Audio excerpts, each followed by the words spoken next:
मोसा सदाप्रभुंकर दर्शन पाइले। सदाप्रभु तांकु केउटी दर्शन देले? सदाप्रभु केउटी दर्शन देले? गोटे बुदा मध्यरे प्रज्वलित अग्निर शिखारे सदाप्रभु तांको सहित कथा हेले, कारण तांको लोक माने पीड़ारे थिले। Praise the Lord. परमेश्वर चाहिए मोसा को गोटे भल जगह भी देखा दे पारिते। बुदा मध्य देखा जीवार अर्थ कौन? परमेश्वर मध्य से कष्ट को अनुभव करिसंती। Praise the Lord. हालेलुया।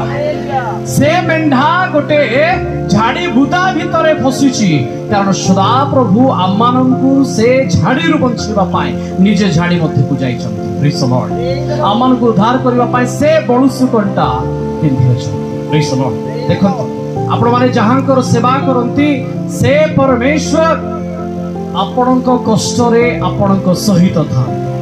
अनेक समय रे आमे भांगी पडू, अनेक समय रे हमर अनेक चिंता थाए, मो सहित मो परमेश्वर अछंती कि मो प्रार्थनार उत्तर आसु नाही, किंतु परमेश्वर कहउचंती मु तुम सहित अछि। Praise the Lord. जेतबेले तुमे पीड़ार अछो मु मध्य से कष्ट रे तुम सहित अछि। Praise the Lord. से परमेश्वरंकर धन्यवाद करबा दरकार कि नाही?